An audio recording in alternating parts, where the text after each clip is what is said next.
अमीर बनना है तो शायद हमें वो सलाह भूलनी होगी जो हम सब ने बचपन से सुनी है। पैसे बचाओ। सुनने में ये थोड़ा उल्टा लगता है ना? लेकिन सोचिए, क्या हो अगर सिर्फ पैसे बचाना ही अमीर बनने के रास्ते का सबसे बड़ा रोड़ा हो।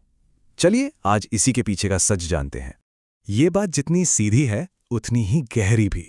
हम में से ज्यादातर लोगों को यही सिखाया गया है कि पाई पाई जोड़ना ही अमीरी तक पहुंचने का टिकट है। पर सच कहूं तो ये सोच न सिर्फ पुरानी हो चुकी है, बल्कि आज की दुनिया में तो ये लगभग नामुमकिन है। असलियत असलियत इससे कहीं ज्यादा घुमावदार है। तो ये पैसे बचाने का जाल आखिर है क्या भला?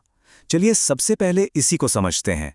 हम ये देखेंगे कि कैसे मेहनत से की गई बचत, जो ऊपर से तो एक बहुत अच्छी आदत लगती है, असल में एक ऐसा फंदा बन सकती है जो लोगों को फाइनेंशियल फ्रीडम तक पहुंचने ही नहीं देती।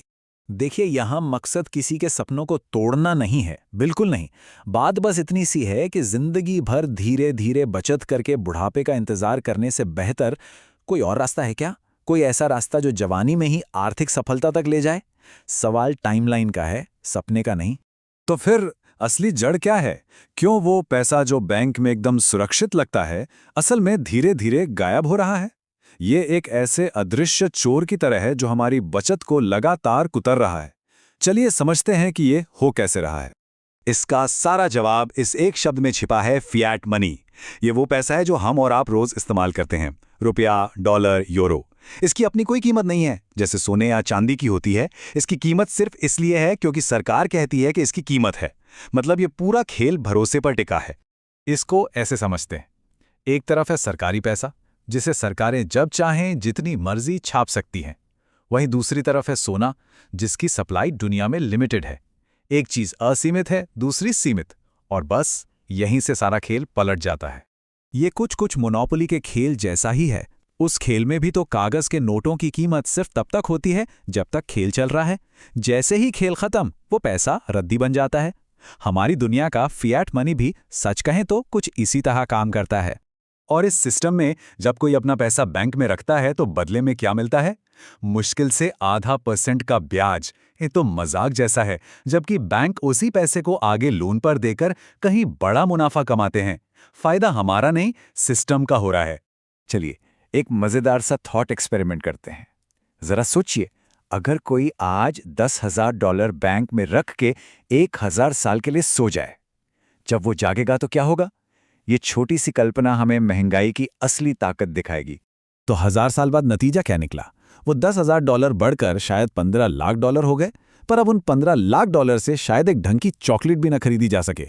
क्यों? क्योंकि पैसे की खरीदने की ताकत, जिसे परचेजिंग पावर कहते हैं, लगभग खत्म हो चुकी होगी। यही महंगाई का असली और डरावना चेहरा है। ये चीज तो हम सब अपनी जिंदगी में भी देखते हैं। याद कीजिए, कुछ साल पहले जितने पैसे में क्या क्या आ जाता था, और आज उतने ही पैसों में कितना कम सामान आता है। पैसा तो वही है, बस उसकी कीमत घट गई है। और असलियत के आंकड़े तो और भी चौंकाने वाले हैं। महंगाई जिस रॉकेट की रफ्तार से बढ़ रही है, सेविंग्स अकाउंट का ब्याज उसके आसपास भी नहीं फटकता। इसका सीधा सा मतलब है, बैंक में रखा पैसा हर पल हर दिन कमजोर हो रहा है। हम आगे नहीं बल्कि पीछे जा रहे हैं।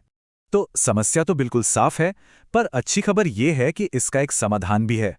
अब वक्त आ गया है इस सिस्टम को मात देने का, और इसके लिए हमें पैसे को देखने का नजरिया बदलना होगा। बचत से हटकर निवेश की तरफ सोचना होगा। सबसे बड़ा बदलाव यहीं सोच में करना है। पैसे को सिर्फ खर्च करने वाली चीज समझना बंद करना होगा। इसे अपनी टीम का सबसे मेहनती कर्मचारी बनाना होगा। मतलब पैसे को काम पर लगाना होगा ताकि वो हमारे लिए और पैसा कमाए, तब भी जब हम सो रहे हों। असली दौलत इसी तरह बनती है। और फर्क देखिए, जमीन आसमान का है। एक तरफ है सेविंग्स अकाउंट जो 1% से भी कम देता है, और दूसरी तरफ है शेयर बाजार जिसने लंबे समय में औसतन 8 से 10% का रिटर्न दिया है। अब फैसला यह करना है कि पैसे को धीरे धीरे खोना है या उसे तेजी से बढ़ाना है। तो फिर शुरुआत कैसे हो? ये 4 कदम एक रास्ता दिखा सकते हैं। पहला, सुरक्षा। कुछ भी करने से पहले 3 से 5 महीने के खर्चों का एक इमरजेंसी फंड बनाएं। यह हमारा सेफ्टी नेट है। दूसरा, सही प्लेटफॉर्म चुनें जहां फीस कम से कम हो। तीसरा, इंडेक्स फंड जैसी किसी चीज में निवेश करें जो पूरे बाजार की ग्रोथ के साथ बढ़ता है। और चौथा, जो सबसे जरूरी है, धैर्य। इसे लंबे समय के लिए छोड़ दें और फिर कंपाउंडिंग का जादू देखें। और अब आते हैं सबसे जरूरी सवाल पर। अगर ये सब कुछ नहीं किया तो क्या होता है? सिर्फ इंतजार करते रहने की असली कीमत क्या है, ये जानना बहुत बहुत जरूरी है।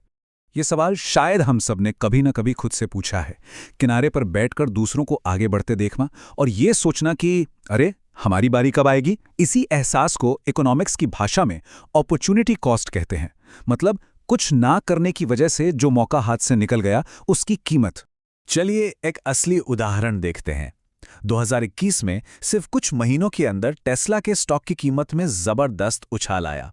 जो लोग ये सोचकर इंतजार कर रहे थे कि कीमत शायद और गिरेगी, वे इस बड़ी बढ़त से पूरी तरह चूक गए। तो उस इंतजार की कीमत क्या पड़ी? लगभग 35%, सिर्फ कुछ ही महीनों में। जिन लोगों ने इसे बहुत महंगा या जोखिम भरा मानकर छोड़ दिया, वो इस पूरे मुनाफे से हाथ धो बैठे। यही है कुछ न करने की, इनएक्शन की छिपी हुई कीमत। और ये बात हमें रिस्क के बारे में दोबारा सोचने पे मजबूर करती है। हम हमेशा शेयर बाजार में पैसा लगाने को जोखिम भरा मानते हैं, है ना? पर शायद आज की इस बदलती दुनिया में सबसे बड़ा जोखिम कोई भी जोखिम न लेना है। तो आखिर में सवाल बस यही बचता है। सिस्टम बदल रहा है।